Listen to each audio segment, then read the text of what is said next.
Tonight, NBC News has learned that top-secret intelligence requested by President Obama in his last weeks in office identified 7 states where there was substantial evidence of compromise by the Russians prior to the 2016 election, all part of a broad-based covert operation. 3 senior intelligence officials tell NBC News, as of January 2017, the states were believed to be Alaska, California, Arizona, Texas, Wisconsin, Illinois, and Florida. The intelligence was a synthesis of months of work as the intelligence community continued to evaluate. However, multiple federal officials tell NBC News that the states were never told of the intelligence assessment that they had been successfully compromised by the Russian government. Washington did tell several states that a foreign government was probing their election systems. I think the Obama administration should have been doing much more to push back against the Russians across the board.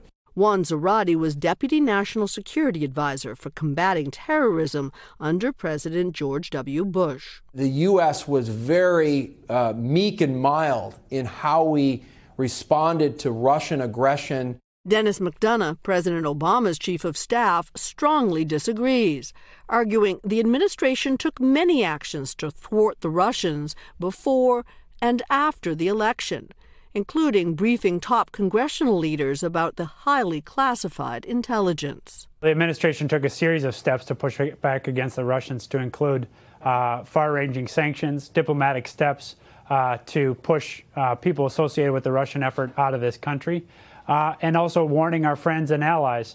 Officials tell NBC News the states were compromised in a variety of ways. Some breaches more serious than others, from entry into state websites by the Russians to penetration of actual voter registration databases. While Illinois itself detected a malicious cyber attack on its voter registration system, exposing the personal information of 86,000 voters, the other 6 states vigorously deny their election systems were ever compromised based on their own cyber investigations. All the states and federal officials we spoke to do agree no votes were changed and no voters were taken off the rolls. But 16 months after the election and 8 months until the critical midterms, many state and federal officials are convinced the Russians will be back. The 2016 was a rehearsal, preparing the battle space for a future attack. We have an extreme sense of urgency on ensuring the security of the 2018 elections because you don't get a chance to do it over. While numerous state election officials told NBC News the Department of Homeland Security has been stepping up their communications with them, many say they worry they're not getting enough information from Washington. It is hugely imperative that intelligence be shared with state elections officials immediately in order to protect our election infrastructure and the integrity of election results. Reluctance to share the information with the states may have been due in part to the classification of the intelligence itself. Multiple intelligence officials tell NBC News pinning it on the Russian government came from exceptionally sensitive sources and methods, including human spies and eavesdropping on Russian communications. No state election official at the time had a security clearance sufficient to permit access to such sensitive information. Whether or not state elections officials have the proper clearance has unfortunately been an excuse, in my opinion, for why information or intelligence hasn't been more quickly shared with state elections officials. We've got to fix that right away. I think too much of this has happened behind the veil of the government, and much more has to be discussed openly with the public. Bradley Moss, a lawyer specializing in national security, tried to lift that veil. He wanted to find out what U.S. intelligence knew about the Russian attempts to compromise the voter system.